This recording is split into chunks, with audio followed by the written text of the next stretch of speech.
الصلاة والسلام عليك يا رسول الله. الصلاة والسلام عليك يا نبي الله. الصلاة والسلام عليك يا حبيب الله وعلى آلك واصحابك يا نور الله صلی اللہ تعالی علیہ وسلم.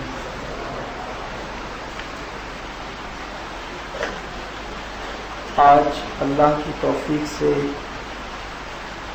ہم نے چھٹا پارہ سماعت کرنے کی سعادت حاصل کی ہے. چھٹے پارے میں بھی سورہ نساء کا آخری حصہ ہم نے سماعت کیا ہے. اس کی ابتدا قرآن مقدس کی اس آیت سے ہوتی ہے کہ اللہ تعالی نے اپنے بندوں سے ارشاد فرمایا کہ اللہ تبارک و تعالی بری بات کا اعلان کرنا اور بری بات کو کرنا پسند نہیں فرماتا. اس کی وجہ یہ ہوئی کہ اللہ کے رسول صلی اللہ تعالی علیہ وسلم ایک جگہ پر تشریف رکھتے تھے اور ساتھ میں سیدنا ابو بکر صدیق رضی اللہ تعالیٰ عنہ بھی بیٹھے ہوئے تھے کہ اللہ کے رسول صلی اللہ علیہ وسلم کے سامنے ایک شخص سیدنا ابو بکر صدیق رضی اللہ تعالیٰ عنہ کو گالیاں دینے لگا اور برا بھلا بکنے لگا. سیدنا ابو بکر صدیق رضی اللہ تعالیٰ عنہ بہت خاموشی کے ساتھ اس کی گالیوں کو، اس کی بکواس کو صبر اور ضبط کے ساتھ سنتے رہے. آپ نے اس کی گستاخی پر جو وہ سیدنا صدیق اکبر کی شان میں رسول پاک صلی اللہ علیہ وسلم کے سامنے کر رہا تھا، صدیق اکبر نے درگزر ہی کیا. جب وہ بہت بول چکا تو صدیق اکبر رضی اللہ تعالیٰ عنہ نے اس کا جواب دیا. ایک جملہ ابھی صدیق اکبر رضی اللہ تعالیٰ عنہ نے فرمایا تھا جواب میں کہ اللہ کے رسول صلی اللہ علیہ وسلم کے چہرے پر ناراضگی کے آثار ظاہر ہوئے اور اللہ کے حبیب اٹھ کر کھڑے ہوئے اور چل پڑے. صدیق اکبر چونکہ صحابہ اللہ کے حبیب کا بڑا ادب اور احترام کرتے تھے، جب رسول پاک صلی اللہ علیہ وسلم اٹھ کر کھڑے ہوئے تو صدیق اکبر بھی اٹھ کر کھڑے ہو گئے اور ساتھ ساتھ چلنے لگے. صدیق اکبر نے عرض کیا، یا رسول اللہ صلی اللہ تعالی علیہ وسلم، میرے ماں باپ آپ پر قربان، اس نے آپ کے سامنے مجھے اتنی گالیاں دی، اتنی بکواس کی اس نے، میں نے کچھ نہیں کہا اور آپ بھی خاموش رہے، مگر میں نے ایک ہی جملہ اس کے گالی کے جواب میں کہا تو آپ ناراض ہو کر یا رسول اللہ اٹھ کر کھڑے ہو گئے، وجہ کیا ہے؟ تو اللہ کے پیارے حبیب صلی اللہ علیہ وسلم نے فرمایا، اے ابو بکر، وہ تمہیں برا بھلا کہہ رہا تھا، تم خاموش تھے، تو میں دیکھ رہا تھا کہ تمہاری طرف سے اللہ نے ایک فرشتہ مقرر کیا تھا، فرشتہ اسے برا بھلا کہہ رہا تھا. لیکن جب تم نے جواب دینا شروع کیا تو پھر اللہ نے فرشتے کو ہٹا لیا، کیونکہ جب تم خاموش تھے تو تمہاری طرف سے فرشتہ جواب دے رہا تھا، اور جب تم نے جواب دینا شروع کیا تو فرشتہ ہٹ گیا. تو مجھے ناگوار گزرا کہ آپ نے جواب کیوں دیا، کاش کہ آپ درگزر کرتے. تو اللہ تبارک و تعالیٰ نے اس کے بعد اس آیت کو نازل فرمایا کہ تم برائی کا جواب برائی سے مت دیا کرو بلکہ درگزر کیا کرو. یہ بھی فرمایا گیا کہ تم زمین والوں پر رحم کرو گے، ارحموا من فی الارض ویرحمکم من فی السماء، آسمانوں کا خالق تم پر رحم فرمائے گا. انسان جو ہے اگر کوئی لڑنے پر آمادہ ہے تو قرآن اس سے کہہ رہا ہے کہ وہ لڑائی کا جواب لڑائی سے نہ دے، بدزبانی کا جواب بدزبانی سے نہ دے.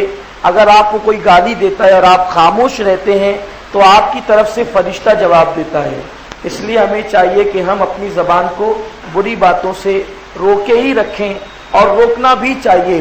اس کی وجہ یہ ہے کہ ہم دنیا میں جو کچھ کہیں گے کل میدان محشر میں وہ سب کچھ اللہ کے سامنے پڑھ کر سنانا ہوگا، اس لیے ہمیں گفتگو میں بھی بہت لحاظ رکھنا چاہیے اور بہت احتیاط کرنی چاہیے۔ اس کے بعد پھر اللہ تعالیٰ نے یہودیوں کی بدماشی کو بیان فرمایا کہ یہودی یہ چاہتے ہیں کہ اللہ سے اس کے رسولوں کو وہ الگ کر دیں، اور اللہ یہ چاہتا ہے کہ وہ اپنے رسولوں کو اپنے سے کبھی جدا نہ کرے۔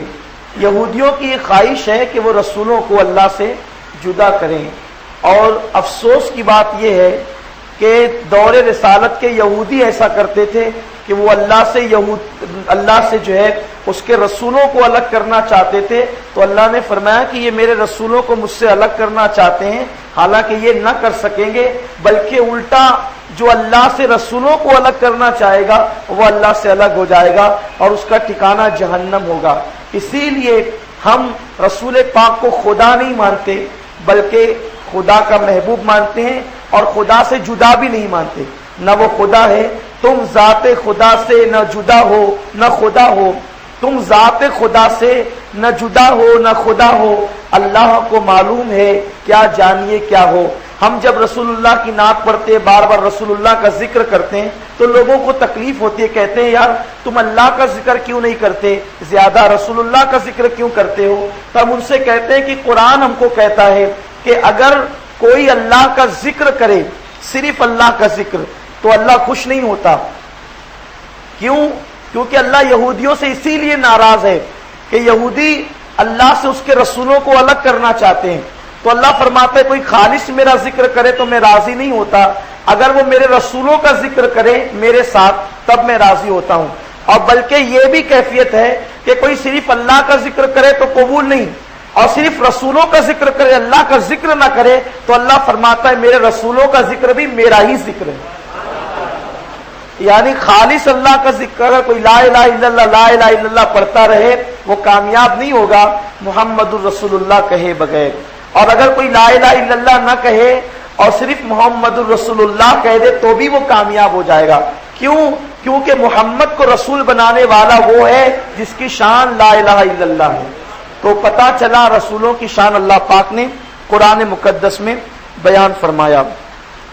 اس کے بعد اللہ تبارک و تعالی نے ایک واقعے کا اور عیسائیوں کا اور یہودیوں کا ایک عقیدہ اس کا رد فرمایا۔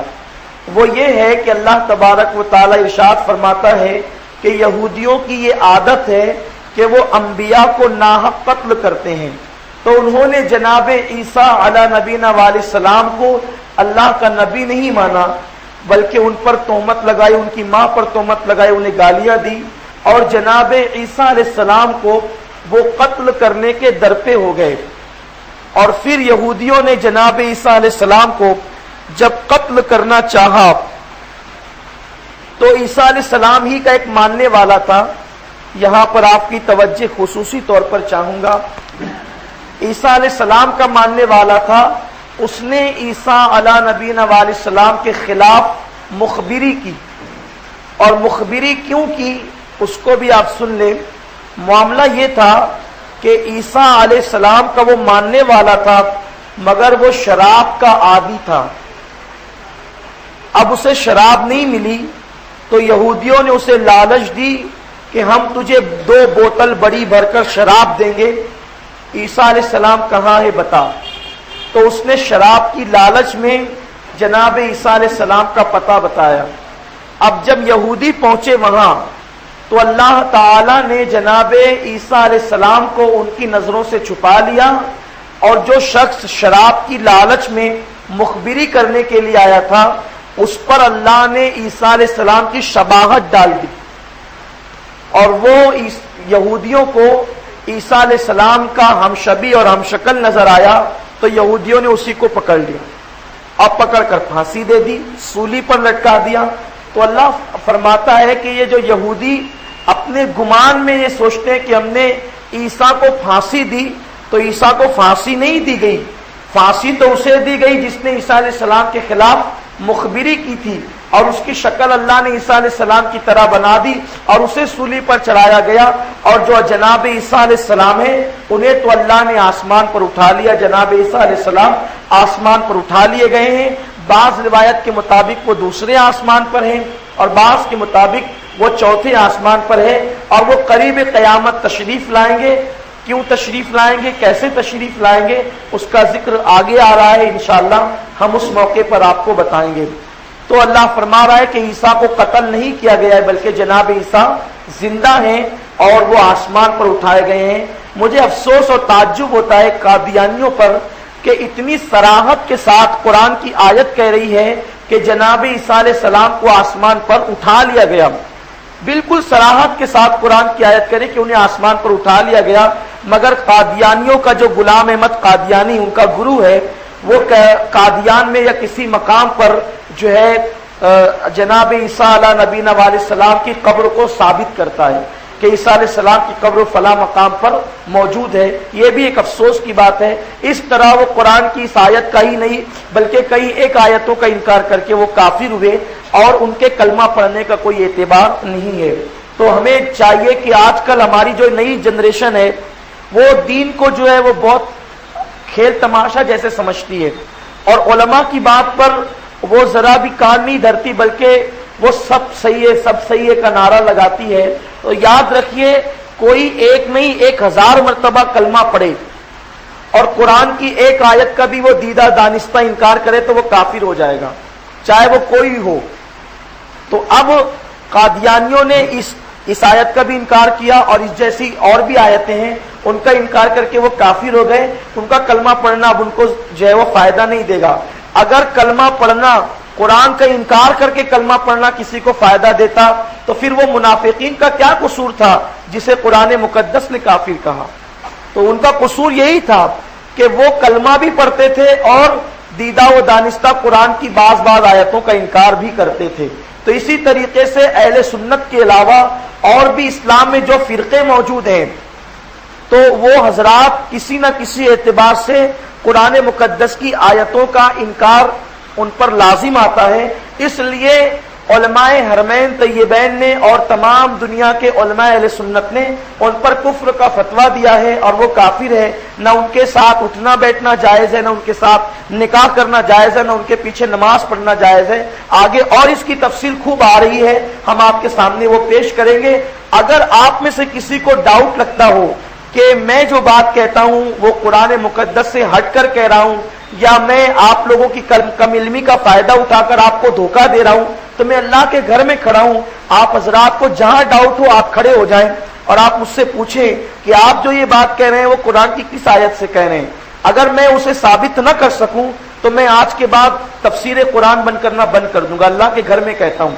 اور اگر میں جو بات کہہ رہا ہوں وہ صحیح کہہ رہا ہوں اور قرآن کی روشنی میں کہہ رہا ہوں تو آپ اپنا ایمان بچانے کے لیے اسے مان کیوں نہیں لیتے؟ یہ ہمارے لیے بے پناہ ضروری ہے۔ آپ اگر مان لیتے ہیں تو اس میں فائدہ آپ کے ایمان کا ہے اور آپ کا ایمان بچانے کا ثواب مجھے بھی ملنے والا ہے۔ تو اسی لیے حق بات کہنے میں حق کڑوا ہی ہوتا ہے۔ اللہ کے رسول نے فرمایا حق کڑوا ہوتا ہے، اور اسلام میں جو فرقے ہوئے ہیں وہ روٹی بوٹی کی وجہ سے نہیں ہوئے ہیں۔ اسلام میں جو فرقے ہوئے ہیں قرآن کی آیتوں کے انکار کی بنیاد پر ہے۔ کس فرقے نے کون سی قرآن کی آیت کا انکار کیا ہم آپ کو بتائیں گے۔ یہاں تو ہم نے آپ کو بتایا کہ یہاں قادیانیوں نے انکار کیا اور وہ جناب عیسیٰ کی قبر ثابت کرتے ہیں اور قرآن عیسیٰ علیہ السلام کو زندہ کہتا ہے، تو اس طرح وہ کافر ہوئے اور ان کے کفر پر جو ان کے کفر کو معلوم ہونے کے بعد انہیں کافر نہ مانے وہ بھی کافر ہو جائے گا۔ اس لیے کہ یہ اسلام کا اصول ہے کہ آپ مسلمان کو مسلمان مانے یہ آپ پہ فرض ہے۔ تو جس طریقے سے مسلمان کو مسلمان ماننا فرض ہے اسی طرح کافر کو کافر ماننا بھی آپ پر فرض ہے۔ اگر آپ کسی کے کفر کو معلوم ہونے کے بعد اسے کافر نہیں کہیں گے تو آپ کافر ہو جائیں گے۔ یہ بات جو عوام میں بتائی جاتی ہے کہ کافر کو کافر نہ کہو، کافر کو کافر نہ کہو، یہ زبردستی کا اسلام کے خلاف ایک محاذ کھڑا کیا جا رہا ہے۔ اگر کافر کو کافر نہ کہیں تو کیا کہیں؟ قرآن کہہ رہا ہے قل یا ایھا الکافرون، اے محبوب کافروں سے کہو اے کافروں۔ تو جب اللہ اپنے رسول سے کہہ رہا ہے کہ یہ رسول تم کافروں کو اے کافروں، اللہ نے کافر کو کافر کہنے کا حکم سورہ کافرون میں دیا ہے۔ تو جب اللہ نے رسول سے کہا کہ تم کافر کو کافر کہو تو ہم کیوں نہیں کہیں؟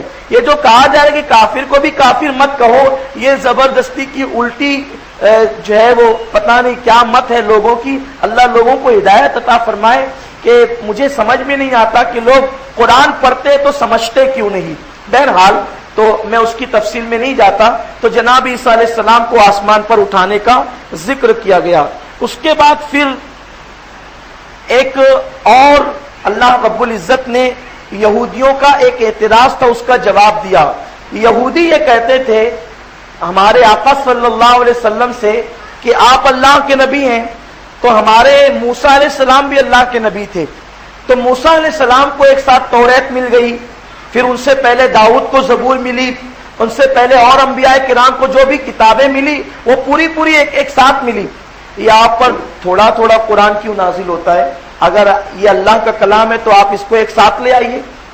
حالانکہ امت محمدیہ سے اللہ کو بہت پیار ہے، تو پیار ہونے کی اور محبت ہونے کی وجہ سے، چونکہ دیکھیے یہ اصول ہے، جو جس سے پیار کرتا ہے اس کے چاہنے والے سے بھی پیار کرتا ہے نا؟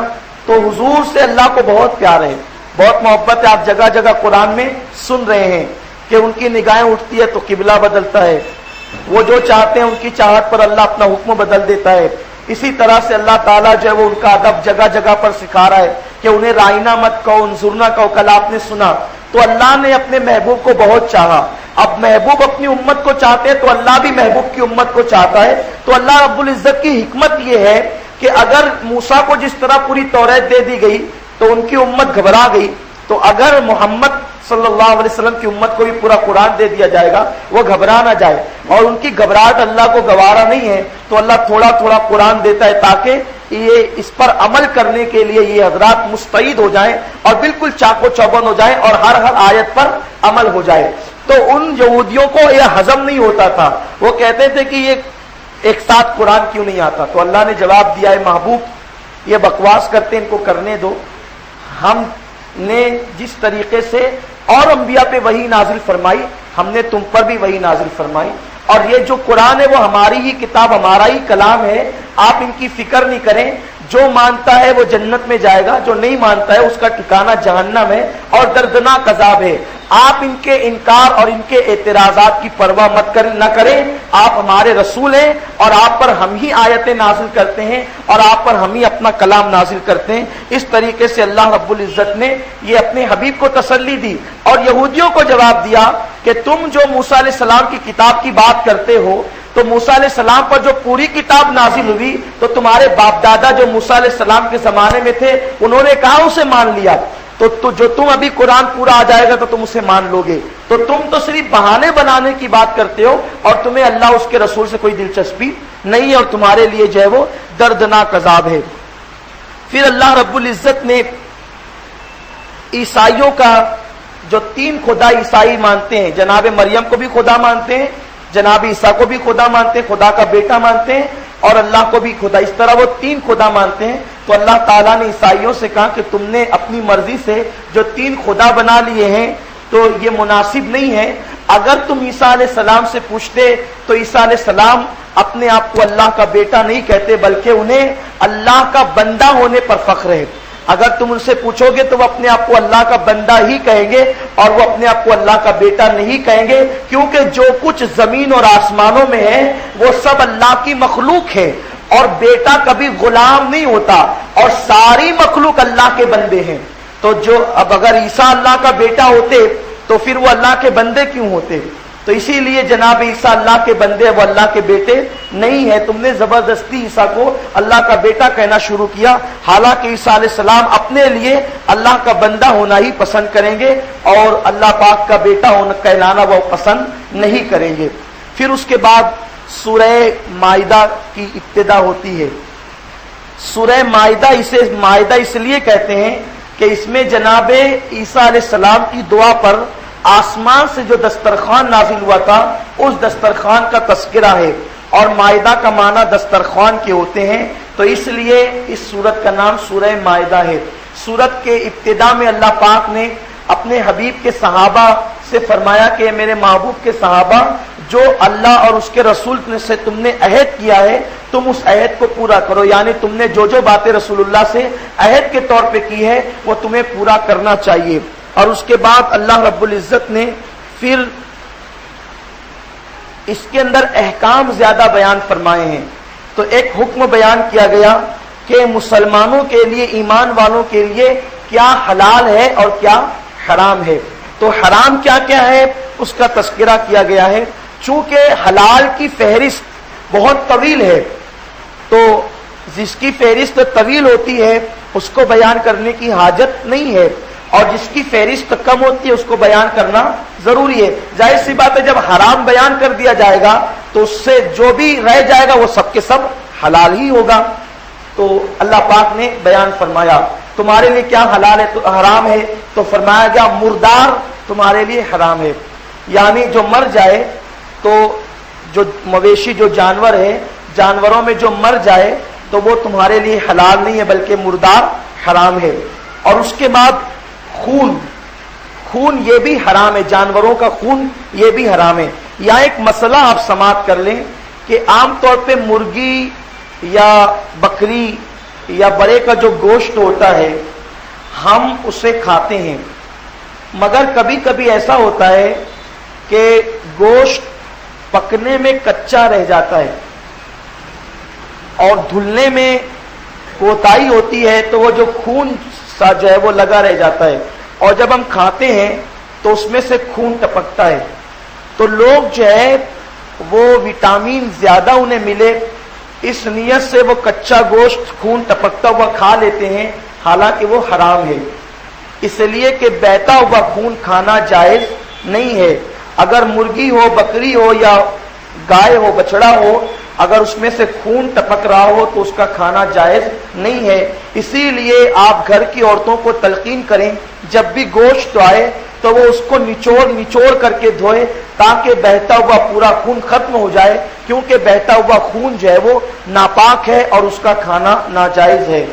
اسی طریقے سے اکثر ایسا بھی ہوتا ہے کہ جو مرغی ہوتی ہے، مرغی خریدنے کے لیے جب ہم جاتے ہیں تو ذبح کرنے کے بعد اکثر یہ مسئلہ ہم نے بار بار بیان بھی کیا، اخبارات میں بھی دیا، پھر بھی آپ کی یاد دہانی کے لیے اور خواتین کی یاد دہانی کے لیے ہم بیان کرتے ہیں. تو جب مرغی ذبح ہوتی ہے تو ذبح ہونے کے بعد اسے چھوڑ دیتے ہیں اور اس کے گلے میں خون لگا ہوتا ہے. پھر اس کے پنکھ کو، پر کو نوچنے کے لیے، چونکہ وہ اس آسانی کے ساتھ نہیں نکلتے، تو اسے گرم پانی میں ڈبویا جاتا ہے. اب جب گرم پانی میں ڈبویا جاتا ہے تو وہ جو گلے کا خون جو بہتا ہوا تھا وہ سب کے سب پانی کے اندر چلا جاتا ہے. اب پانی میں گیا تو جتنا، چونکہ وہ خون ناپاک تھا، اب سارا پانی ہو گیا ناپاک. پھر اسے ڈبکی دی تو سارا گوشت ناپاک ہو گیا. اب جب تک کہ اسے نچوڑ کر نہ دھویا جائے وہ پاک نہیں ہو سکتا، اور پاک نہیں ہو سکتا تو وہ حلال بھی نہیں ہو سکتا. اس لیے اگر آپ مرغی خریدنے کے لیے جائیں تو آپ احتیاطاً یہ کریں، آپ سے 10 15 20 روپیہ وہ زیادہ لے گا، آپ 10 20 روپیہ اسے زیادہ دیں، لیکن آپ اس سے یہ کہیں کہ پانی میں نہیں ڈبانا ہے، بلکہ مرغی کے جو پنکھ ہے وہ جلد کے ساتھ ادھیڑنا ہے. آپ جب بھی گوشت خریدیں اس کی رعایت ضرور کریں، اور اگر آپ گرم پانی میں ڈبوا لیتے ہیں تو پھر گھر کی عورتوں کو آپ تلقین کریں کہ وہ کم سے کم 3 مرتبہ نچوڑ کر کے ضرور دھوئیں. آپ کیا سمجھتے ہیں کہ صرف ذبح میں ہی پابندی ہونی چاہیے اور اس کے بعد پھر جیسا وہ حلال ہے؟ ایسا نہیں ہے، بلکہ وہ خون کا مسئلہ قرآن کی نص سے ثابت ہے کہ خون جو ہے وہ حرام ہے اور ہمیں اس پر بہت احتیاط کرنا چاہیے. اسی طرح اگر آپ جو ہے وہ بھنا ہوا گوشت کھاتے ہیں تو اس میں بھی آپ اس کو بھنوانے سے پہلے اسے نچوڑ کر کے دھلوا لیں، ورنہ ایسا ہوتا ہے کہ عام طور پہ وہ ایسے ہی لگا دیا جاتا ہے اور کھانے کے درمیان خون کے قطرات اکثر آپ کے دیکھنے میں آئے ہوں گے کہ وہ نظر آتا ہے. اس کا بہت خیال کیا جائے. اسی طرح عام طور پر خواتین ٹکیا وغیرہ جب پکاتی ہے تو خواتین کا یہ کہنا ہے کہ قیمے کو بغیر دھلے ہوئے اگر ہم اس میں نہیں ڈالتے تو صحیح طور پر کباب اور ٹکیا نہیں بنتی، اور ہوتا یہ ہے کہ اس کے اندر جو ہے وہ خون موجود ہوتا ہے. میں اس لیے یہ مسئلہ بیان کر رہا ہوں کہ ہماری خواتین جو ہے وہ لذت کی زیادتی کی خاطر وہ خون کو دھلتی نہیں ہے، تو نتیجتاً وہ ہمارے لیے ناجائز اور گناہ ہو جاتا ہے. اور ظاہر سی بات ہے جب بھی حرام لقمہ پیٹ میں جائے گا تو وہ اچھا شگون نہیں ہے اور وہ اچھے اثرات پیدا نہیں کرتا، بلکہ یہاں تک فرمایا گیا ایک لقمہ بھی حرام کا اگر پیٹ میں چلا جاتا ہے تو 40 دن تک کے عبادت اور دعائیں قبول نہیں ہوتی. تو لوگ سمجھتے ہیں کہ حرام کے لقمے سے مراد یہی ہے کہ شراب کا پیسہ نہ ہو، جوئے کا پیسہ نہ ہو اور حرام کمائی کا پیسہ نہ ہو۔ اگر حلال کمائی کا پیسہ بھی ہے اور اس کے اندر یہ ساری چیزیں شامل ہو گئی، خون والا گوشت، تو وہ بھی حرام ہے آپ کے لیے۔ تو اس لیے خواتین کو چاہیے کہ وہ گوشت کو دھلنے میں بہت مبالغہ کرنے کی عادت ڈالیں تاکہ یہ سارے شائبات ختم ہو جائیں۔ مردار حرام ہے، خون حرام ہے، اور اسی کے ساتھ ساتھ سور بھی حرام ہے۔ سور کو تو سب حرام جانتے ہی، بالکل عام بات ہے۔ اور اس کے بعد غیر اللہ کے نام پر جو چیز ذبح ہوئی وہ بھی حرام ہے، اسے بھی نہیں کھا سکتے۔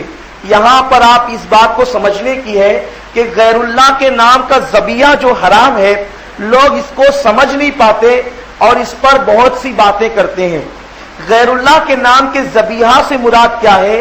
غیر اللہ کے نام کے ذبیحہ سے مراد یہ ہے کہ لوگوں کی عادت تھی کہ وہ بکرے اور مرغے بتوں کے نام پر چھوڑ دیتے تھے اور پھر انہی کے نام پر اسے ذبح کیا جاتا تھا۔ اس کو قرآن نے حرام کہا ہے، لیکن لوگ کم علمی کی بنیاد پر اور جہالت کی بنیاد پر 11ویں 12ویں اور ولیوں کے نام کے مرغے اور بکرے کو بھی حرام کہہ دیتے ہیں، کہتے ہیں یہ بھی غیر اللہ کے نام کا ہے۔ حالانکہ ایسا نہیں ہوتا، بلکہ اگر ولیوں کے نام کا بکری یا مرغا کچھ بھی چھوڑا ہوا ہے تو جب بھی اسے ذبح کیا جاتا ہے وہ بسم اللہ اللہ اکبر کہہ کر ہی ذبح کیا جاتا ہے۔ اگر بسم اللہ اللہ اکبر کہہ کر ذبح کیا جائے تو پھر وہ غیر اللہ کے نام کا نہیں ہوا اور اس کا جو ایصال ثواب ہے اس ولی کے لیے ہوا، تو اس لیے اس میں حرام کا کوئی تصور بھی نہیں ہے۔ ہاں اگر کوئی بکرا ذبح کرتے وقت، مرغا ذبح کرتے وقت یا غوث المدد کے یا غوث پاک کا نام لے یا غریب نواز کا نام لے، حتیٰ کہ اگر وہ ذبح کرتے وقت رسول اللہ کا نام بھی لے تب بھی جو ہے وہ حرام ہو جائے گا۔ تو اور کوئی بھی میرے خیال سے جاہل سے جو جاہل بھی ہوگا وہ ایسا نہیں کرتا۔ سب لوگ جب بھی بکری یا مرغا ذبح کرتے ہیں وہ بسم اللہ اللہ اکبر کہہ کر ہی ذبح کرتے ہیں اور اس کا گوشت پکا کر کے ولیوں کے لیے ایصال ثواب کرتے ہیں۔ یہ بالکل جائز ہے، اس میں کوئی قباحت کی بات نہیں ہے۔ اسی طرح یہاں غیر اللہ کے نام کے چڑھاوے کی بھی بات ہے کہ جو بتوں پر چڑھاوے چڑھائے جاتے، پرساد وغیرہ، اور بھی غیر مسلموں کے یہاں، مشرکوں کے یہاں تہوار پر جو مقدس سمجھ کر کے بت خانوں پر چڑھائے جاتے ہیں، اس کا کھانا ناجائز و حرام ہے۔ مسلمانوں کو چاہیے کہ اس سے بچیں۔ البتہ اولیاء اللہ کی بارگاہ میں جو نظر و نیاز پیش کی جاتی ہے وہ حلال اور جائز ہے، اس کے حرام ہونے پر کوئی ثبوت نہیں ہے، اور جب ثبوت نہیں ہے تو کوئی اسے حرام نہیں کر سکتا۔ جسے اللہ اور اس کے رسول نے حرام نہیں کہا اسے دنیا کی کوئی طاقت حرام نہیں کہہ سکتی، اور جسے اللہ اور اس کے رسول نے حلال نہیں کیا اسے دنیا کی کوئی طاقت حلال نہیں کر سکتی۔ تو جو چیز حرام تھی ہم نے بیان کر دیا اور جو چیز حلال تھی وہ بھی بیان کر دیا۔ اس کے بعد پھر اللہ رب العزت نے وضو کے احکامات کو بیان فرمائے۔ آپ نے سنا کہ جب تم نماز کے لیے جانا چاہو تو چہرہ دھو لو، ہاتھ دھو لو، سر کا مسح کر لو اور ٹخنوں تک پیر دھو لو، اور اس کے بعد پھر تیمم کے مسائل، پانی نہ ملے تو تیمم کرو۔ تیمم کا ذکر ہم کر چکے ہیں۔ اس کے بعد ایک بہت پیارا واقعہ بیان کیا گیا اور بہت عبرتناک واقعہ، وہ یہ کہ قابیل و حابیل جو جناب آدم علیہ السلام کے دو بیٹے تھے، ان کے واقعے کو اللہ نے بیان فرمایا۔ کیونکہ قتل کی مذمت یہاں بیان کی گئی، اس سے پہلے وہ واقعہ بیان کیا گیا کہ دنیا میں سب سے پہلا جو قتل ہوا وہ ایک بھائی نے دوسرے بھائی کو قتل کیا۔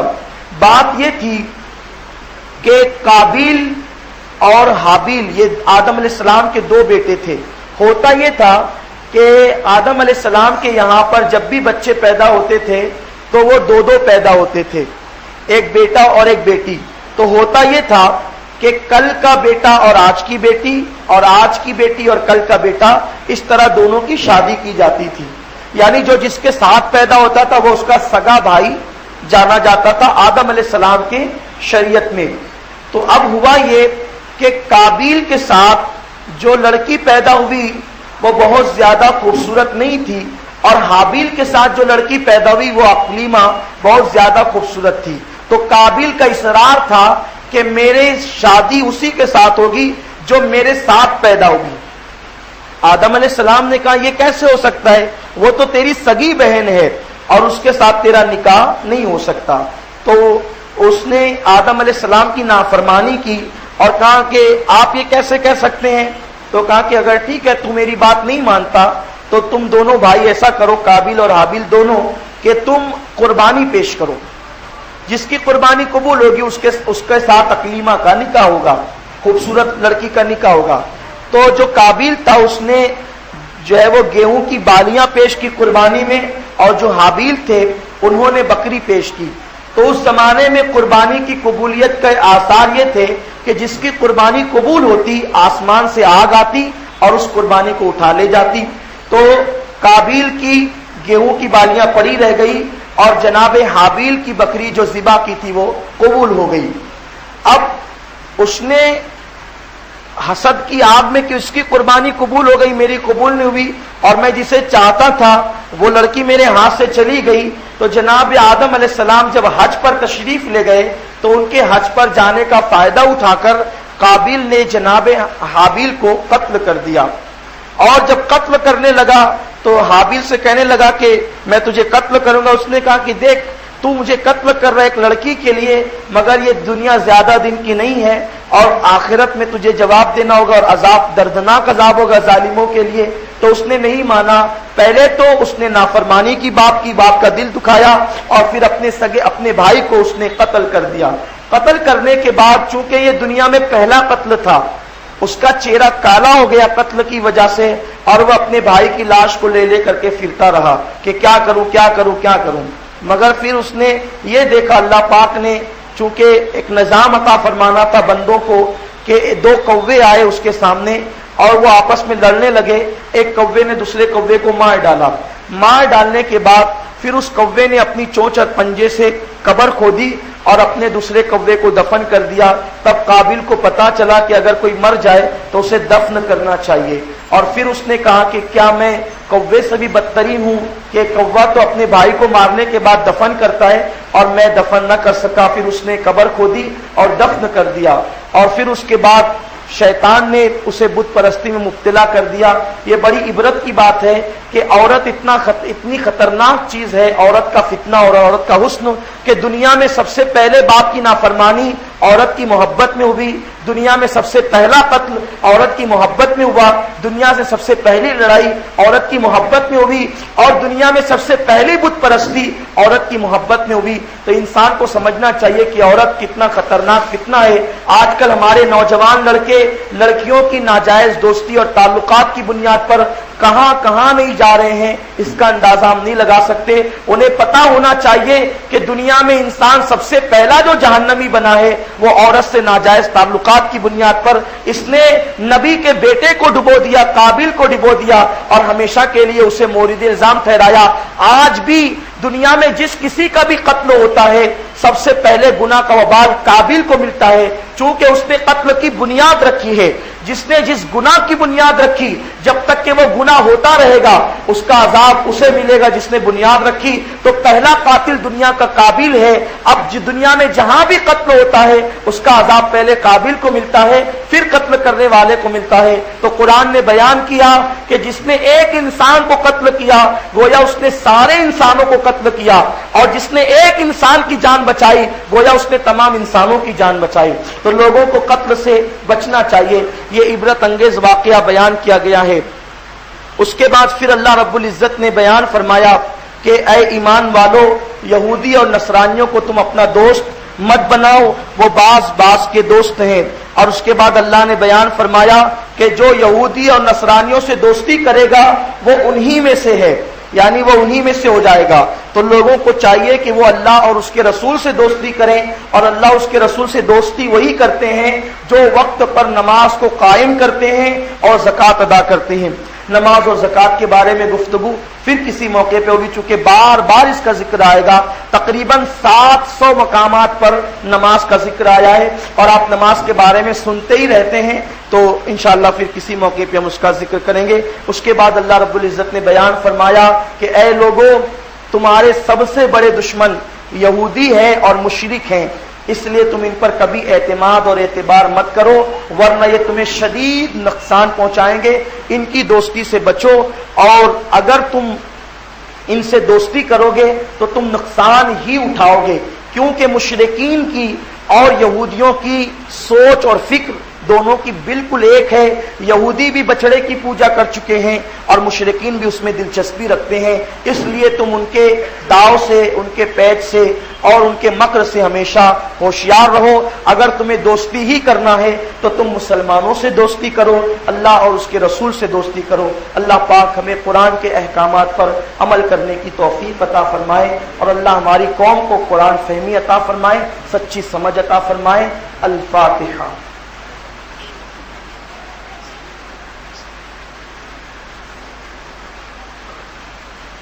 ان اللہ وملائکتہ یصلون علی النبی یا ایھا الذین آمنوا صلوا علیہ وسلموا تسلیما. اللهم صل علی سیدنا ومولانا محمد معدن الجود والکرم وآلہ واصحابہ وبارک وسلم.